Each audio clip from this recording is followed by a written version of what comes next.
Bismillahirrahmanirrahim. Welcome students. Today this is our lecture number 15, and in today's lecture we will have some practice questions on divisional performance evaluation measures. इससे पहले lectures के अंदर हम लोगों ने return on investment, residual income के ऊपर जो है वो कुछ प्रैक्टिस क्वेश्चंस किए थे जो मैंने आप लोगों के साथ शेयर भी किए। इसके अलावा मैंने इन तमाम टॉपिक्स के ऊपर आपके साथ डिटेल में जो कॉन्सेप्चुअल वीडियोस हैं वो भी आप लोगों के साथ शेयर की हुई हैं। होप सो आप लोगों ने उनको देखा होगा। इस लेक्चर की भी मैंने वीडियोस आप लोगों के साथ शेयर की थी। आज के लेक्चर का particular topic economic value added का जो एक मेजर है, इसके ऊपर जो है वो हम लोग डिस्कशन करेंगे और मैं आप लोगों को प्रैक्टिस क्वेश्चंस के जरिए से इसको जो है वो बेहतर तरीके से अंडरस्टैंड कराने की कोशिश करूंगा। मैंने जो वीडियोस आप लोगों के साथ शेयर की थी, होप सो आप लोगों ने उनको देखा होगा और आप basic concept of economic value added जो है वो समझ के होंगे। आज मैं आप लोगों को जो चार्ल्स टी हॉर्नग्रेन की बुक में से कुछ मैंने एक्सरसाइजेस को सिलेक्ट किया है वो मैं आप लोगों को प्रैक्टिस के तौर पे यहाँ पे करवाने की कोशिश करूंगा और उसमें हम लोग जो है वो इन तीनों मेजर्स के ऊपर return on investment, residual income और इकोनॉमिक वैल्यू एडेड के ऊपर डिस्कशन करेंगे और आप लोगों को कैलकुलेशंस के जरिए से ये समझाने की कोशिश करूंगा कि ये तीनों मेजर्स हम कैसे कैलकुलेट करते हैं और फिर हम उनको एवेलुएट कैसे करते हैं और उसके ऊपर जो है वो हम लोग डिस्कशंस कैसे करते हैं। आप मेरे साथ रहिएगा, मैं आपके साथ जो है वो क्वेश्चन शेयर करता हूं, फिर हम लोग जो है वो उसको सॉल्व करने की कोशिश करेंगे आज के लेक्चर के जरिए से। Okay students, here is the question. Chapter number 23 का ये 22 एक्सरसाइज है जिसमें हम लोग जो है वो return on investment, residual income और इकोनॉमिक वैल्यू एडेड जो है वो उसकी कैलकुलेशंस को समझने की कोशिश करेंगे। Performance Auto Company operates a new car division that sells high performance sports cars and a performance parts division that sells performance improvement parts for family cars. ये बेसिकली एक कार डिवीजन्स हैं उनके दो, जो कि एक न्यू कार डिवीजन है और एक परफॉर्मेंस पार्ट्स डिवीजन है। some division financial measures for 2011 are as follows. उन्होंने टोटल एसेट्स दिए हुए हैं जो न्यू कार डिवीजन के दैट आर 33 मिलियन के और परफॉर्मेंस डिवीजन के हैं 28.5 मिलियन के। करंट लाइबिलिटीज हैं 6.6 मिलियन की और इसकी हैं 8.4 मिलियन की। ऑपरेटिंग इनकम है ये है जी 2.475 मिलियन की और ये है 2.65 मिलियन की, ये इनकी ऑपरेटिंग इनकम है। और रिक्वायर्ड रेट ऑफ रिटर्न जो है उनका, जो इनको हम लोग मिनिमम रिटर्न भी कहते हैं, दैट इज 12%। अब इस इंफॉर्मेशन को यूज करके हम क्या करेंगे कि हमें सबसे पहले कैलकुलेट क्या करना है, calculate the return on investment for each division using operating income as a measure of income and total assets as a measure of investment। हम लोगों ने रिटर्न ऑन इन्वेस्टमेंट कैलकुलेट करना है दोनों डिवीजन्स के लिए और ऑपरेटिंग इनकम जो है वो हम लोग उसको as a income measure use करेंगे और टोटल एसेट्स को एज अ हम लोग जो है वो इन्वेस्टमेंट के तौर पे मेजर ऑफ इन्वेस्टमेंट जो है वो यूज करेंगे। मैं आपके साथ जो है वो सोल्यूशन इसका शेयर करने के लिए आपके साथ बोर्ड शेयर करता हूं। इसको हम लोग जो है वो सॉल्व करने की कोशिश करते हैं। दिस इज एक्सरसाइज है हमारे पास 23 ऑफ चैप्टर का 22 एक्सरसाइज है हमारे पास और उसमें हम लोगों के पास दो डिवीजन्स हैं, न्यू कार और एक है जी परफॉर्मेंस पार्ट्स।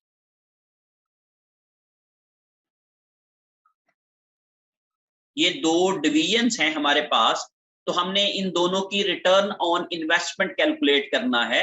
तो रिटर्न ऑन इन्वेस्टमेंट का जो हम फॉर्मूला यहाँ पे यूज करेंगे that is net income divided by total assets. Total assets जो हैं वो हम लोग as an investment measure use करेंगे। उन्होंने हमें हमारे क्वेश्चन में ये हमें गिवन दे दिया हुआ है।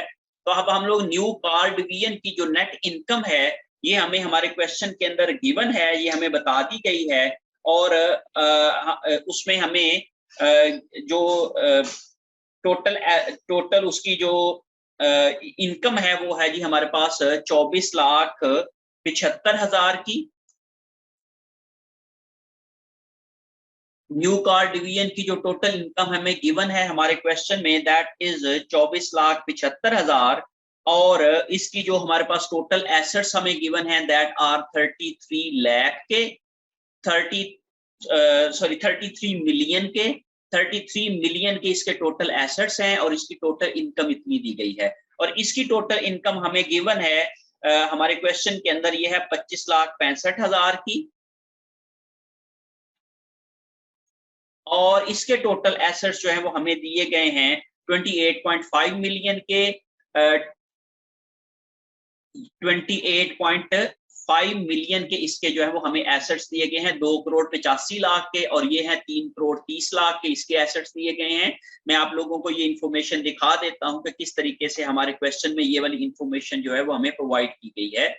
आप जरा गौर करें कि ये 24,75,000 की इसकी ऑपरेटिंग इनकम है, और इसके टोटल एसेट्स दिए गए हैं 33 मिलियन के, और इसकी टोटल इनकम दी गई है 25,65,000 की, और इसके जो टोटल एसेट्स दिए गए हैं वो 28.5 मिलियन के हैं। तो इन्हीं को ही हम लोगों ने वहां पे यूज किया है, और कैलकुलेट करने की कोशिश करेंगे हम लोग अपना जो रिटर्न ऑन इन्वेस्टमेंट है। तो इसी लिहाज से इसकी जो रिटर्न ऑन इन्वेस्टमेंट आता है हमारे पास, इस डिवीजन का, न्यू कॉर डिवीजन का, जब हम लोग इसको डिवाइड करेंगे तो दैट इज 7.5%, मल्टीप्लाई बाय 100 भी कर सकते हैं आप इसको, और मल्टीप्लाई बाय 100 जब आप करेंगे तो आप इसके पास जो परसेंटेज में आपका आंसर आ जाएगा। तो जब आप लोग 24,75,000 को 33 मिलियन पे डिवाइड करेंगे तो आपके पास आ जाएगा 7.5%, और इसी लिहाज से जब आप लोग 25,65,000 को 28.5 मिलियन पे डिवाइड करेंगे तो ये आपके पास आ जाएगा 9.0%। तो इस लिहाज से हमारे पास इन दोनों डिवीजन्स की जो है वो रिटर्न ऑन इन्वेस्टमेंट जो है वो कैलकुलेट हो जाएगी। ये हमारी रिक्वायरमेंट नंबर 1 जो है वो कंप्लीट हो जाती है इस तरीके से। अब रिक्वायरमेंट नंबर 2 में हमने क्या निकालना है, दैट इज रेजिडुअल इनकम। अब रेजिडुअल इनकम का जो फॉर्मूला होता है वो मैं आप लोगों के साथ सामने शेयर कर रहा हूं। रेजिडुअल इनकम कैलकुलेट करने के लिए हम लोग क्या करते हैं कि उसकी जो operating income net operating income में से हम लोग माइनस करते होते हैं cost of capital. Net operating income में से जब हम कॉस्ट ऑफ कैपिटल माइनस करते हैं तो हमारे पास जो है वो रेजिडुअल इनकम आ जाता है। ये हमने फॉर्मूला ऑलरेडी पढ़ा था, मैंने पिछले लेक्चर्स में इसको डिस्कस भी किया था, आपको कैलकुलेशंस के क्वेश्चंस भी कराए थे, वो वीडियोस भी आप लोगों के साथ शेयर्ड हैं, वो आप लोग जो है उनको कंसल्ट कर सकते हैं, उनको देख सकते हैं। अब यहाँ भी ये देखें जी, हमारे पास जो इसकी जो ऑपरेटिंग इनकम है यहाँ पे हम लोग लिख लेते हैं। ऑपरेटिंग इनकम इनकी है हमारे पास 24,75,000। यहाँ पे जो ऊपर भी मैंने इसको मेंशन किया हुआ है ये आपको लोगों के सामने दी हुई है, और इसकी ऑपरेटिंग इनकम है 25,65,000 की, ये हम लोग यहाँ पे लिख लेते हैं। अब इनकी जो हमने कॉस्ट ऑफ कैपिटल निकालना है, तो कॉस्ट ऑफ कैपिटल बेसिकली क्या है कि हमने इनकी जो कॉस्ट ऑफ कैपिटल के लिए हमें इनका जो है वो return on minimum required rate of return के साथ जब आप इन्वेस्टमेंट को मल्टीप्लाई करेंगे तो आपके पास कॉस्ट ऑफ कैपिटल आ जाएगा। हम लोग इसकी रिक्वायर्ड इंफॉर्मेशन में से चेक कर लेते हैं कि हमें उन्होंने क्या दी हुई है। Calculate the residual income for each division using net operating income as a measure of income and total assets minus current liabilities as a measure of investment. अब इन्वेस्टमेंट उनकी क्या होगी, जो है वो total assets minus current liabilities. Total assets में से current liabilities को माइनस करके जो आप लोगों की फिगर आई है उसको एज एन इन्वेस्टमेंट बेस आपने यूज करना है इस क्वेश्चन की कैलकुलेशन करते हुए। तो हम लोग जो है वो इसकी जो है वो नेट इन्वेस्टमेंट निकाल लेते हैं। यहाँ पे ये देखें जी कि हमारे पास जो है ऑपरेटिंग इनकम आ गई है। अब आप लोग इसकी जो है वो कॉस्ट ऑफ कैपिटल लिख लेते हैं। कॉस्ट ऑफ कैपिटल लिखने के लिए आप लोगों ने क्या करना है, इन दोनों की आपने जो है वो नेट इन्वेस्टमेंट निकालनी है। अभी इसकी इन्वेस्टमेंट जो है वो हमारे पास जो है वो 33 मिलियन के एसेट्स हैं। ये 33 मिलियन के मैं आप यहाँ पे एसेट्स लिख लेता हूँ, और इसमें से हम लोगों ने क्या निकालना है, इसकी करंट लायबिलिटीज को माइनस करना है। मैं आप लोगों को दिखाता हूँ कि इनकी करंट लायबिलिटीज जो है वो हमारे क्वेश्चन में गिवन है।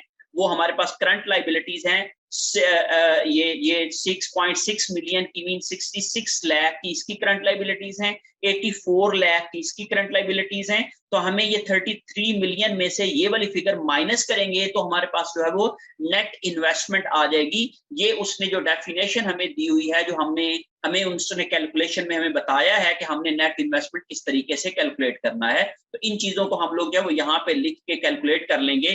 तो इसमें से जब आप लोग 6.6 मिलियन मीन 66 लाख को आप माइनस करोगे तो आपके पास जो है इसकी नेट इन्वेस्टमेंट आ जाएगी 26.4 मिलियन, 2,64,00,000 की इसके पास जो है वो इन्वेस्टमेंट आ जाएगी 26.4 मिलियन की। और आप इसको मल्टीप्लाई करोगे required minimum required rate of return के साथ, दैट इज 12%। आप 12% के साथ जब आप इसको मल्टीप्लाई करेंगे, minimum required rate of return ये हमें हमारे क्वेश्चन के अंदर गिवन है। तो 26.4 मिलियन को जब आप लोग 12% से मल्टीप्लाई करेंगे तो ये हमारे पास जो है वो फिगर आ जाएगी 400,000 मल्टीप्लाई बाय 0.12, तो ये आ जाएगा जी 31,68,000। 31,68,000 की हमारे पास जो है वो ये फिगर आ जाएगी। और जब हम लोग इसको इसमें से नेट इनकम में से ऑपरेटिंग इनकम में से माइनस करेंगे तो हमारे पास जो है वो इसकी रेजिडुअल इनकम आ जाएगी। तो अब आप जरा गौर करें कि ये इसकी नेगेटिव है, तो नेगेटिव होने की वजह से इसकी रेजिडुअल इनकम, जो इसकी ऑपरेटिंग इनकम है वो कम है, और ये जो कॉस्ट ऑफ कैपिटल है चूंकि ये ज्यादा है, तो इसलिए इसकी जो रेजिडुअल इनकम आएगी दैट इज 6,93,000। ये हमारे पास जो है वो इसकी इस तरीके से नेगेटिव रेजिडुअल इनकम आ जाएगी। ये मैं आपको भी एक्सप्लेन करता हूं कि नेगेटिव रेजिडुअल इनकम का मतलब क्या है। अब इसी लिहाज से अगर आप लोग इसके टोटल एसेट्स की बात करते हैं, इसके टोटल एसेट्स हैं 28.5 मिलियन मीन 2,85,00,000, और इसमें से उसकी करंट लाइबिलिटीज को जब आप माइनस करेंगे तो इसकी जो करंट लाइबिलिटीज हमारे पास गिवन है हमारे क्वेश्चन के अंदर वो है 8.4 मिलियन के मीन 84 लाख की। 84 लाख की इसकी करंट लाइबिलिटीज हैं। जब आपने इसको इसमें से माइनस किया तो हमारे पास जो इसके नेट एसेट्स आ गए वो आते हैं जी, आप समझ लें कि 2,01,00,000 के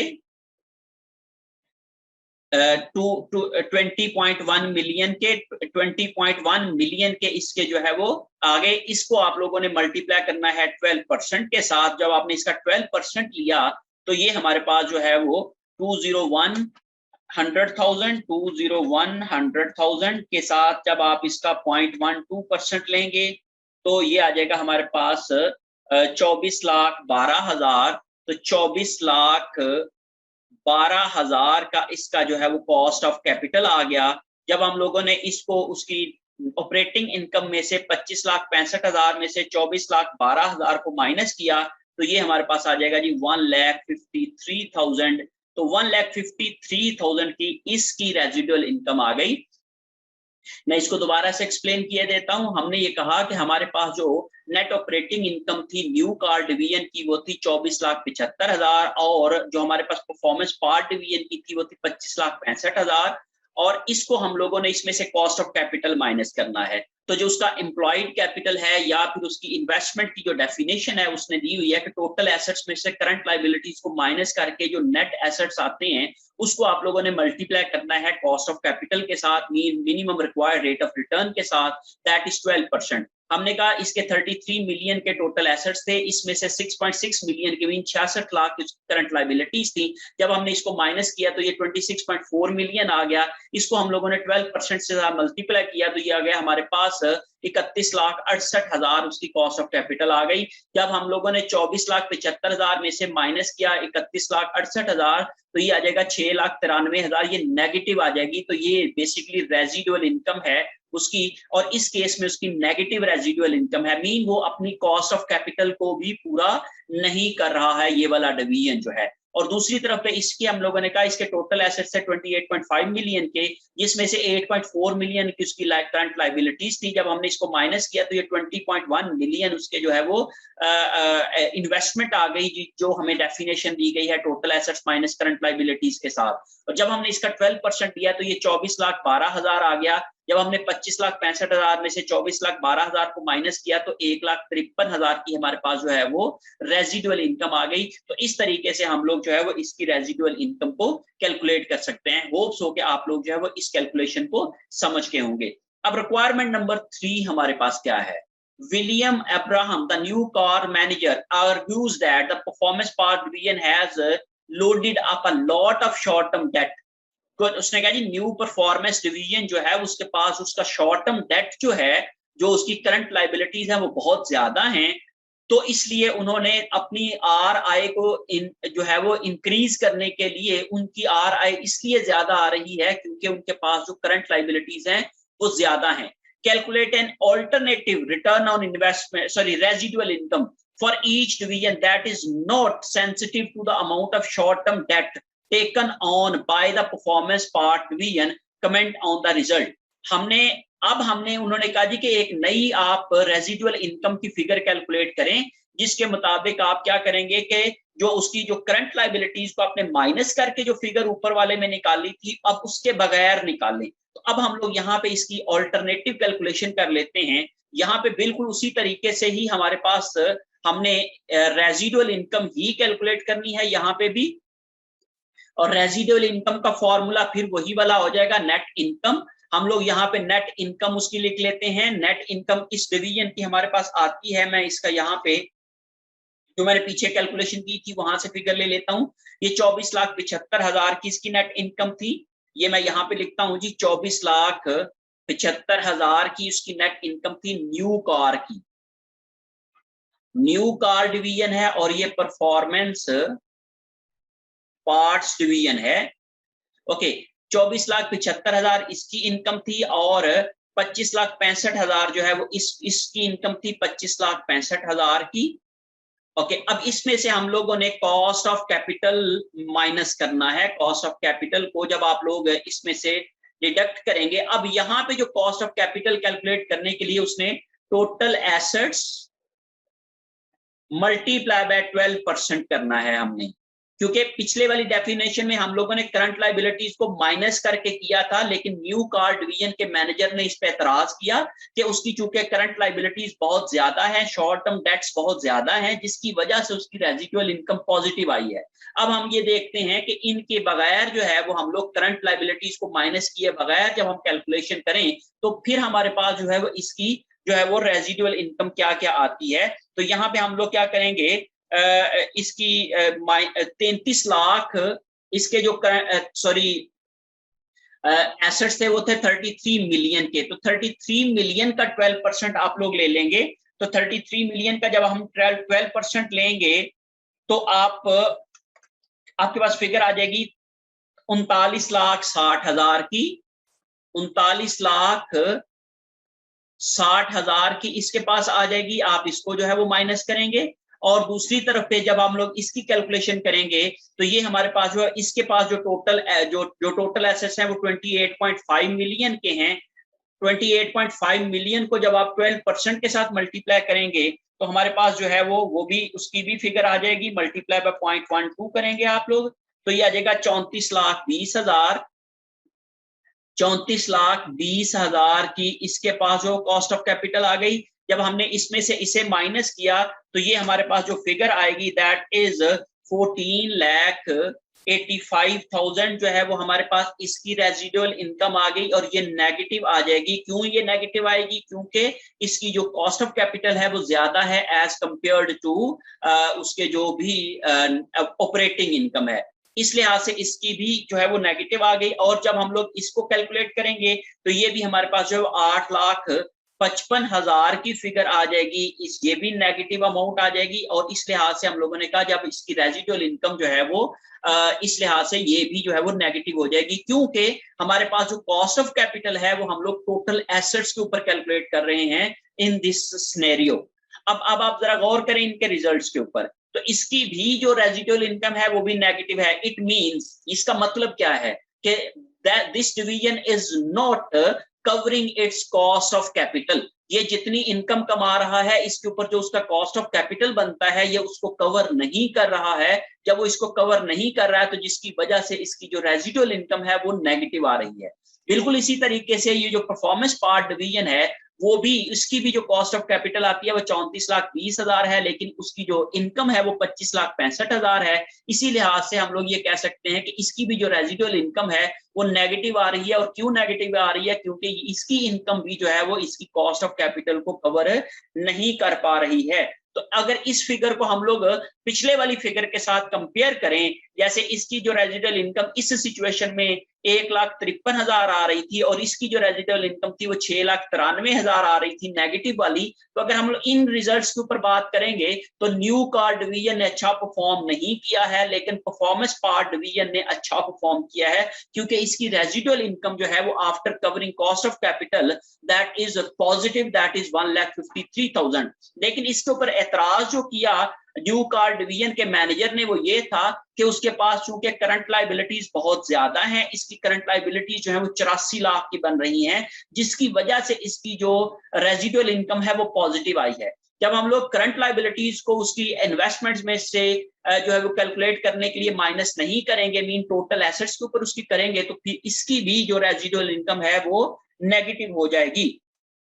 तो इस लिहाज से हम लोग जब करंट लायबिलिटीज को माइनस किए बगैर निकालेंगे तो both of the division will generate negative residual income, which means that they are not covering their cost of capital। दोनों सूरतों में वो जो 12% उनका minimum required rate of return है वो उसके ऊपर जो है वो पूरा नहीं उतर रहे हैं, इसलिए दोनों की जो परफॉर्मेंस है वो अच्छी नहीं है। लेकिन अगर हम इन दोनों को कंपेयर करते हैं तो इस लिहाज से न्यू कार डिवीजन की जो नेगेटिव रेजिडुअल इनकम है वो 14,85,000 है, लेकिन जो परफॉर्मेंस पार्ट डिवीजन है उसकी जो रेजिडुअल इनकम नेगेटिव है वो है 8,55,000। तो इस लिहाज से जो कम नुकसान हो रहा है वो क्या काउंट कर रहा है? परफॉर्मेंस पार्ट डिवीजन कर रहा है as compare to new car division. तो इस लिहाज से अगर इस सिनेरियो में देखें तो फिर भी परफॉर्मेंस पार्ट डिवीजन की परफॉर्मेंस जो है वो कंपैरेटिवली बेहतर है from new car division performance. इस लिहाज से हम लोग इनके कमेंट जो है वो इस तरीके से कर सकते हैं कि हम लोग जब उसकी जो टोटल इन्वेस्टमेंट को उसकी डेफिनेशन चेंज करते हैं तो उसकी वजह से भी हमारी जो परफॉर्मेंस की मेजरमेंट है वो हमारी चेंज हो जाती है, जैसे हम लोगों ने यहाँ पे रेजिडुअल इनकम की कैलकुलेशन करते हुए यहाँ पे कैलकुलेट किया था। अब आप जरा गौर करें कि यहाँ पे हमारे पास जो इसने 12% के बाद जो कमाया है वो बेसिकली नेगेटिव है, तो यहाँ पे भी इसका नेगेटिव है, लेकिन दोनों की जो नेगेटिव अमाउंट है इसकी ज्यादा है और इसकी कम है। और इस लिहाज से अगर हम इन दोनों को कंपेयर करते हैं तो फिर भी परफॉर्मेंस पार्ट डिवीजन की performance as compare to new car division बेहतर है।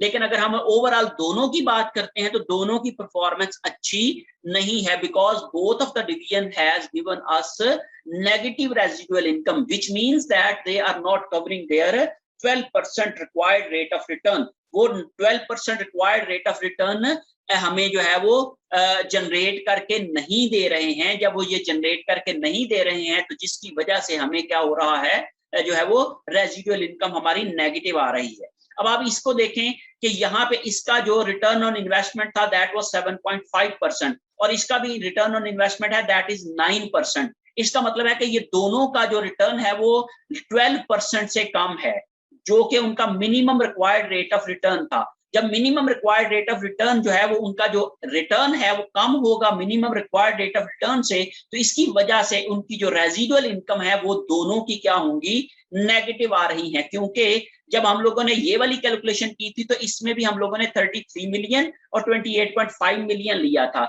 और जब हम लोगों ने यहाँ पे भी कैलकुलेशन किया वो भी 33 मिलियन और 28.5 मिलियन लिया है। तो इसलिए ऐसे हमने दोनों सूरतों में बेस चूंकि सेम ली है, तो अब आप जरा गौर करें कि यहाँ पे चूंकि रिटर्न ऑन इन्वेस्टमेंट जो है उसका फिर 12% से कम है, तो जब ये 12% कम है तो इसका मतलब है इसकी रेजिडुअल इनकम भी नेगेटिव होगी, और इसका भी रिटर्न ऑन इन्वेस्टमेंट चूंकि कम है तो इसलिए इसकी भी रेजिडुअल इनकम जो है वो नेगेटिव होगी। ये भी आपका आंसर बन सकता है कि जब एक जो दोनों डिवीजन हैं वो रिटर्न ऑन इन्वेस्टमेंट चूंकि रिक्वायर्ड रिटर्न से कम कमा रहे हैं, जिसकी वजह से उनकी रेजिडुअल इनकम क्या है? नेगेटिव आ रही है। और अगर आप दोनों को कंपेयर करते हैं तो दोनों में जो परफॉर्मेंस पार्ट डिवीजन है वो कंपैरेटिवली बेहतर है न्यू कार डिवीजन से, बिकॉज उसकी जो रेजिडुअल इनकम नेगेटिव है वो कम है as compare to new car division के। तो इस लिहाज से आप लोग जो है वो इनके ऊपर कमेंट कर सकते हैं, इसको जो है वो आप एक्सप्लेन कर सकते हैं और उनको आप लोग डिस्क्राइब कर सकते हैं। Now let's move to the next part of the question. Next part में उन्होंने हमें दिया performance auto company whose tax rate is 40% has two sources of funds. उसके पास दो किस्म के फंड्स हैं, long term debt with market value of 18 million. उनके पास एक तो लॉन्ग टर्म डेट है, मीन उनके पास लॉन्ग टर्म लायबिलिटीज हैं जो कि 18 मिलियन की हैं at an interest rate of 10% और उसके ऊपर 10% वो इंटरेस्ट पे करते हैं। And equity capital with a market value of 12 million और उनके पास दूसरा जो सोर्स ऑफ फंड है वो है इक्विटी और उसकी जो मार्केट वैल्यू है वो है 12 मिलियन की। And cost of equity is 15% और उसकी जो कॉस्ट ऑफ इक्विटी है वो 15% है। Applying the same weighted average cost of capital वैक to each division, calculate economic value added for each division. तो हम लोगों ने यहाँ पे इनका वैक कैलकुलेट करना है, weighted average cost of capital calculate करना है। Weighted average cost of capital होता है दोनों सोर्सेज ऑफ फंड्स का जो एवरेज रेट ऑफ रिटर्न होता है उसको हम लोग weighted average cost of capital कहते हैं। तो यहाँ पे हम लोगों ने पहले weighted average cost of capital करना है, वो जो भी आएगा वो हम लोगों ने दोनों डिवीजन के लिए वो यूज करना है। यहाँ पे हम लोगों ने जो उन्होंने minimum required rate of return दिया वो 12%, वो नहीं लगाना। यहाँ पे हम लोगों ने नए सिरे से वैक कैलकुलेट करना है और फिर हम लोगों ने है इसकी इकोनॉमिक वैल्यू एडेड की जो है वो डिवीजन की, ईच डिवीजन की परफॉर्मेंस चेक करनी है थ्रू इकोनॉमिक वैल्यू एडेड। तो अब हम लोग जो है वो रिक्वायरमेंट नंबर 4 को करने के लिए हम लोग सबसे पहले देख लेते हैं, ये रिक्वायरमेंट नंबर 4 है। इसमें हम लोगों ने सबसे पहले weighted average cost of capital जो है वो हम लोगों को निकालना है। तो weighted average cost of capital का जो हमारे पास फॉर्मूला होता है वो मैं आपके सामने यहाँ पे लिख रहा हूं। यहाँ पे है जी हमारे पास value of debt multiply by, value of debt को आप मल्टीप्लाई करोगे interest rate into multiply by 1 minus tax rate. ये आप लोग क्या करते हो, ये बेसिकली क्या है, weighted average rate of debt निकालने के लिए, प्लस आप इसको करोगे वैल्यू ऑफ इक्विटी, इक्विटी की जो वैल्यू है multiply by rate of equity, return rate of return on equity, rate of return on equity के साथ मल्टीप्लाई करते हैं और डिवाइड कर देते हैं। क्योंकि हम लोगों ने एवरेज करना है तो हम डिवाइड करेंगे value of debt plus value of equity. ये बेसिकली फॉर्मूला हम अप्लाई करेंगे हमारा weighted average cost of capital को निकालने के लिए। आपने इसको फाइनेंशियल मैनेजमेंट में भी ये वाला फॉर्मूला पढ़ा होगा। अब हमारे क्वेश्चन में जो हमें गिवन है वो है वैल्यू ऑफ डेट हमें दी गई है 18 मिलियन की, 18 मिलियन के उन्होंने हमें डेट यहाँ पे दिए हुए हैं डेट के, और मल्टीप्लाई बाय इंटरेस्ट रेट दिया हुआ है 10% और 1 माइनस टैक्स रेट दिया हुआ है 40%। तो जब आप लोग 1 माइनस 40% करोगे तो ये 60% आ जाएगा। 60% का 10% का 60% लेंगे तो आपके पास 6% आ जाएगा। प्लस आ जाएगा जी वैल्यू ऑफ इक्विटी है दैट इज 12 मिलियन और multiply by rate of return on equity that is 15%। ये हमें गिवन है हमारे क्वेश्चन के अंदर, जो हमें इंफॉर्मेशन दी गई है। और यहाँ पे हमने कहा जी टोटल इक्विटी है जी 18 मिलियन की, डेट है 18 मिलियन का, और प्लस जो इक्विटी है वो हमारे पास है जी 12 मिलियन की। तो हम लोगों ने क्या किया है, इनकी फिगर्स को यहाँ पे नोट कर लिया है, ये 12 मिलियन का। अब आप देखें जी 18 मिलियन का 6% लेंगे आप लोग, 18 मिलियन का आप लोग इन दोनों को सॉल्व करेंगे, 10% का मल्टीप्लाई बाय ये आ जाएगा 0.6 से 10% का 0.6 लेंगे तो ये आ जाएगा 6%, प्लस आ जाएगा जी ये 12 मिलियन का आपके पास आ जाएगा जी 15%, और डिवाइडेड बाय आप इन दोनों का आप टोटल करोगे तो ये आ जाएगा जी हमारे पास 30 मिलियन के जो है वो हमारे पास टोटल इन्वेस्टमेंट आ जाएगी, जिसको आप लोग टोटल जो है वो कैपिटल कह रहे हैं, जिसमें से डेट भी है और इक्विटी भी है।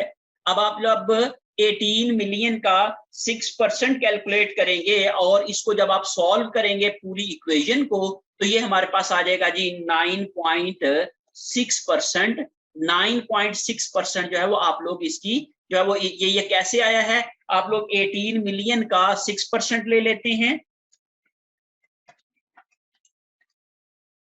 ये आ जाएगा जी 10.8 मिलियन, ये हमारे पास आ जाएगा जी 10.8 million, mean 1 crore 8 lakh plus जब आप लोग करोगे 12 मिलियन का मल्टीप्लाई करेंगे 0.15 के साथ, तो ये आ जाएगा हमारे पास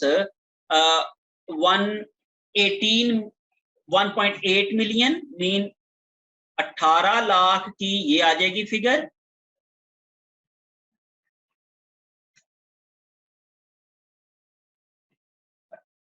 अच्छा सॉरी जी, ये बेसिकली आप इसको थोड़ा सा करेक्ट कर लें कि ये वाला 1 0 कम आएगा यहाँ पे।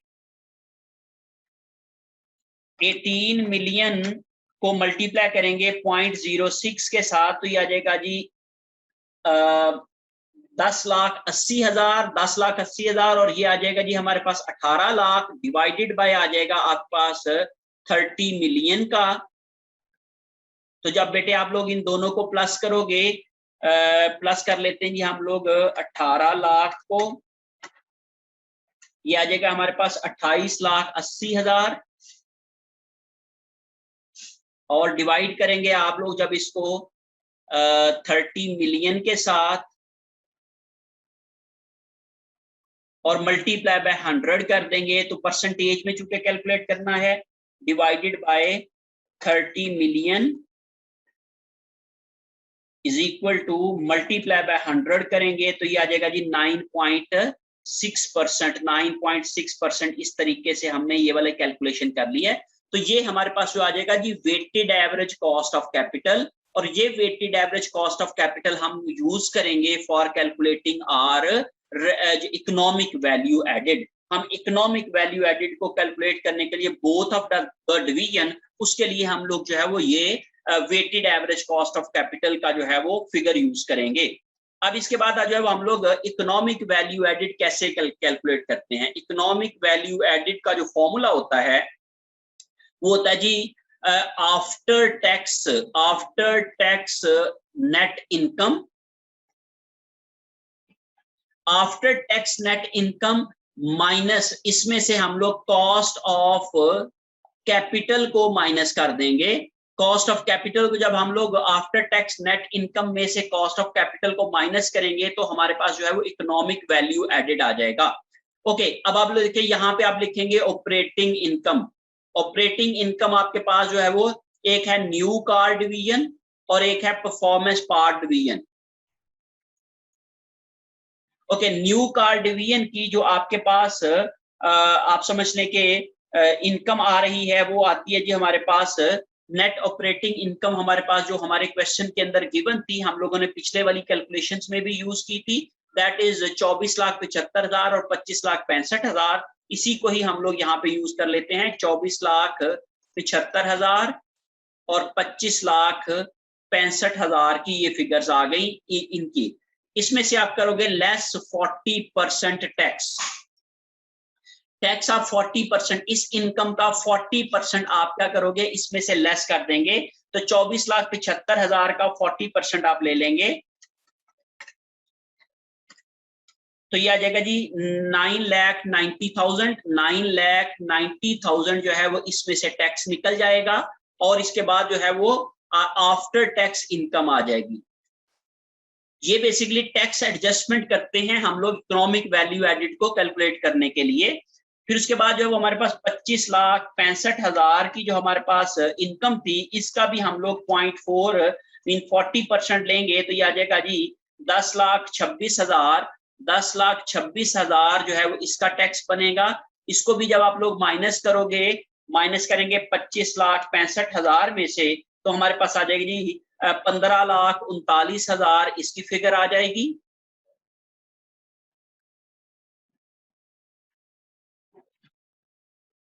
और इसी लिहाज से जब हम लोग 24,75,000 में से माइनस करेंगे 9,90,000, तो हमारे पास जो है वो 14,85,000 इसकी जो है वो फिगर आ जाएगी 14,85,000 इसकी जो है वो आफ्टर टैक्स इनकम आ गई और 15,39,000 इसकी आफ्टर टैक्स इनकम आ गई। अब इसके बाद हम लोगों ने यहाँ पे लेना है कॉस्ट ऑफ कैपिटल। अब कॉस्ट ऑफ कैपिटल लेने के लिए हम करते हैं जी कॉस्ट ऑफ कैपिटल जो है वो हम लोगों ने करना है total assets minus current liabilities, ये जो आपकी नेट लाइबिलिटीज आ जाएंगी, multiply by weight weighted average cost of capital. Weighted average cost of capital के साथ जो अभी हम लोगों ने कैलकुलेट किया है इसके साथ हम मल्टीप्लाई करेंगे। तो अब आप जरा गौर करें कि इसकी हम लोगों ने पिछले जो पार्ट किया था इसका, जिसमें हम लोगों ने पहला पार्ट किया था तो उसमें हम लोगों ने टोटल एसेट्स में से करंट लाइबिलिटीज माइनस की थी, तो ये आता है 26.4 मिलियन की इसके पास जो है वो नेट एसेट्स आ जाते हैं आफ्टर डिडक्टिंग करंट लाइबिलिटीज। तो मैं यहाँ पे इसी फिगर को यूज करूंगा, दैट इज 26.4 मिलियन। 26.4 मिलियन को मल्टीप्लाई करूंगा मैं 9.6% के साथ, और इसी तरीके से जब मैं इसके लिए करूंगा तो इसके लिए मेरे पास जो मैंने फिगर कैलकुलेट की थी वो मैं आपको दोबारा से दिखा रहा हूं। जैसे 28.5 मिलियन में से मैंने 8.4 मिलियन को माइनस किया था तो ये आ जाएगा 20.1 मिलियन, मीन 2 करोड़ 1 लाख के हमारे पास यहाँ पे नेट एसेट्स आ जाते थे। तो मैं यहाँ पे ये वाली फिगर यूज करूंगा, 2 करोड़ 1 लाख की ये फिगर आ जाएगी और मल्टीप्लाई करूंगा 9.6% के साथ। ओके, अब मैं 26.4 मिलियन के साथ जो है वो मल्टीप्लाई करता हूं 0.096 को, तो ये मेरे पास आ जाएगा जी 25,34,400। 25,34,400 की फिगर जो है वो मेरे पास इधर आ गई, इसकी कॉस्ट ऑफ कैपिटल आ गई। और इसी लिहाज से जब मैं जो है वो 2 करोड़ 1 लाख को मल्टीप्लाई करूंगा 20.1 मिलियन जो है वो मेरे पास मल्टीप्लाई बाय मैं करता हूं इसको 0.096 के साथ, तो ये आ जाएगा जी 19,29,600। 19,29,600 की फिगर जो है वो इधर आ गई है। तो इस लिहाज से जब मैंने इसको 15,39,000 में से 19,29,600 को माइनस किया तो ये मेरे पास आ जाएगी जी 3,90,600। 3,90,600 की ये मेरे पास जो है वो ये नेगेटिव इकोनॉमिक वैल्यू एडेड आ रही है। मीन इसने जो इकोनॉमिक वैल्यू जो है वो ऐड नहीं की है इस डिवीजन ने कंपनी की ओवरऑल इकोनॉमिक वर्थ के अंदर या उसकी वैल्यू के अंदर। और दूसरी तरफ पे हम लोग इसको भी कैलकुलेट कर लेते हैं, वो है जी 14,85,000।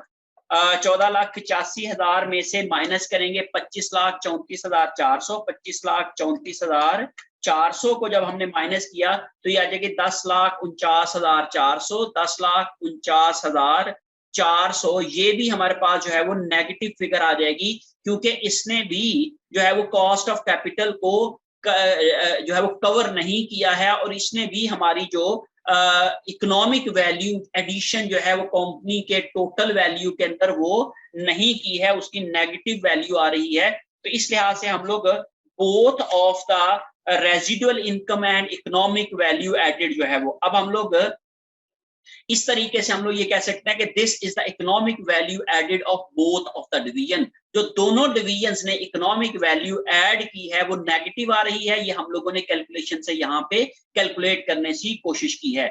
अब हमारे पास जो रिक्वायरमेंट नंबर 5 क्या है इस क्वेश्चन, पांचवी रिक्वायरमेंट थी हमारे पास। हम लोग जो है वो अपने क्वेश्चन पे जाके देखते हैं कि what is the next requirement of our question.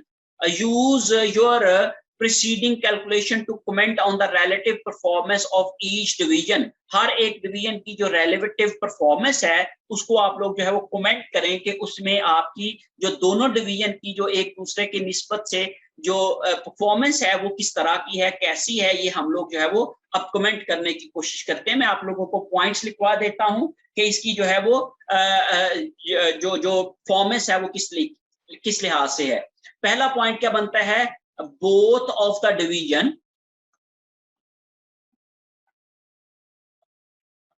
division have negative residual income and economic value added। जो इकोनॉमिक वैल्यू एडेड और रेजिडुअल इनकम है दोनों डिविजन्स की, वो नेगेटिव है। अच्छा, अब ये इंडिकेट क्या करती है कि दोनों डिवीजन ने, which indicates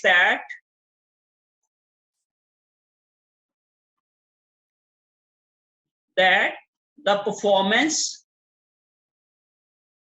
of both of the division is not up to mark, and both of the divisions are not covering their cost of capital. दोनों डिवीजन जो है वो कॉस्ट ऑफ कैपिटल कवर नहीं कर रहे हैं, but on comparative performance parts division has performed well with respect to new car division. Performance part division ने new car division के कंपैरेटिवली क्या किया है, अच्छा परफॉर्म किया है, क्योंकि उसकी जो रेजिडुअल इनकम है या जो इकोनॉमिक वैल्यू एडेड है वो कम नेगेटिव आ रही है, कम उसने जो है वो क्या किया है, नुकसान किया है, या इस तरह से कह लें कि उसकी जो नेगेटिव रेजिडुअल इनकम और इकोनॉमिक वैल्यू एडेड की फिगर्स हैं वो कंपैरेटिवली कम है as compare to new car division के। इसलिए हम लोग ये कह सकते हैं कि इन दोनों डिवीजन में से जो परफॉर्मेंस पार्ट्स डिवीजन है उसने बेहतर परफॉर्म किया है as compare to new car division. अच्छा जी, अब हम लोग जो नेगेटिव जो उसकी नेगेटिव इकोनॉमिक वैल्यू एडेड जो है, मींस दैट जो नेगेटिव इकोनॉमिक वैल्यू एडेड है उसका मतलब क्या है कि after tax both of the divisions are destroying the company value, but new car division is destroying more value as compared to performance part division.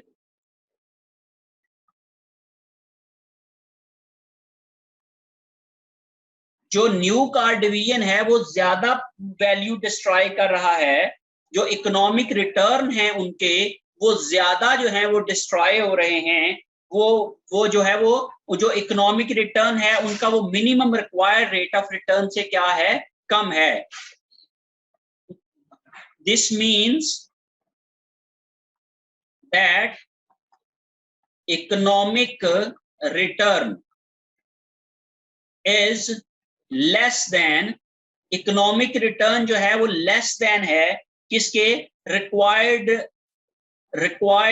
Rate of return से। उनका जो required rate of return है उससे जो उनका economic return है वो comparatively कम है, जिसकी वजह से उनकी जो इकोनॉमिक वैल्यू एडेड है वो नेगेटिव आ रही है। जैसे मैंने आप लोगों को रेजिडुअल इनकम के केस में भी बताया था कि इनका जो बेसिकली इनका रिक्वायर्ड रेट ऑफ रिटर्न है 9.6%, लेकिन चूंकि उनका जो ओरिजिनली वो रिटर्न कमा रहे हैं वो 9.6% से कम है जो इकोनॉमिक रिटर्न वो ले रहे हैं आफ्टर डिडक्टिंग टैक्सेस। टैक्स को डिडक्ट करने के बाद जो उनका इकोनॉमिक रिटर्न आ रहा है that is less than their required rate of return, that is वैक। जो weighted average cost of capital थी उनकी वो रिक्वायर्ड रेट ऑफ रिटर्न था, उससे चूंकि ये वाला कम आ रहा है, तो जिसकी वजह से हम कह सकते हैं कि इनकी जो इकोनॉमिक वैल्यू है वो कम है, और इकोनॉमिक वैल्यू कम होने की वजह से वो अपनी कंपनी की जो ओवरऑल इकोनॉमिक वर्थ है उसको कम कर रहे हैं, उसको डिस्ट्रॉय कर रहे हैं। तो इसलिए कंपनी की जो इकोनॉमिक वैल्यू है उसको जो है वो ये दोनों डिवीजन जो है वो क्या कर रहे हैं, डिस्ट्रॉय कर रहे हैं, और वो उसके लिए बेनिफिशियल नहीं है। लेकिन अगर कंपैरेटिवली देखा जाए तो new car division is destroying more value as compared to performance part divisions. Hope so कि आप लोग जो है इन तमाम डिस्कशंस को अच्छी तरीके से समझ गए होंगे, इन कैलकुलेशंस को अच्छे तरीके से समझ गए होंगे, और जब आप इसकी प्रैक्टिस करेंगे तो ऑफ कोर्स आपको इनमें तमाम चीजों में क्लैरिटी आ जाएगी, आप इसको जो है वो क्लियरली अंडरस्टैंड कर पाएंगे, और इसको जो है वो बाकी क्वेश्चंस को भी आप लोग जो है वो जो है वो सॉल्व कर सकेंगे। मैं बाकी जो दूसरे सेशंस हैं मेरी क्लास के, उसमें मैं इसके अलावा कोई और क्वेश्चंस कराऊंगा, वो भी मैं आप लोगों के साथ वीडियोस शेयर कर दूंगा। आप लोग जो है उन क्वेश्चंस को भी आप देख सकते हैं, गो थ्रू कर सकते हैं। उसमें भी हम लोग जो है वो इसी तरीके से return on investment, residual income और इकोनॉमिक वैल्यू एडिड को कैलकुलेट करना सीखेंगे, और उसके ऊपर जो है वो हम लोग डिस्कशन करेंगे, और ताकि आप लोगों को जो है डिफरेंट क्वेश्चंस का सॉल्यूशन जो है वो आपका मिल जाए। ये वाला क्वेश्चन अब मैं दूसरे सेशन में नहीं कराऊंगा, मैं दूसरे सेशंस में इसके अलावा जो और क्वेश्चंस होंगे वो करवाऊंगा, और वो वाली वीडियोस भी आप लोगों के साथ शेयर कर दूंगा, ताकि आप लोग उसको भी कंसल्ट करके मजीद क्वेश्चंस को या डिफरेंट जो ऑप्शन या डिफरेंट टाइप्स ऑफ क्वेश्चंस हैं उनको सॉल्व करना जो है वो सीख सकें। होप सो कि आप लोग जो है वो इन तमाम चीजों को अंडरस्टैंड कर गए होंगे। Thank you so much.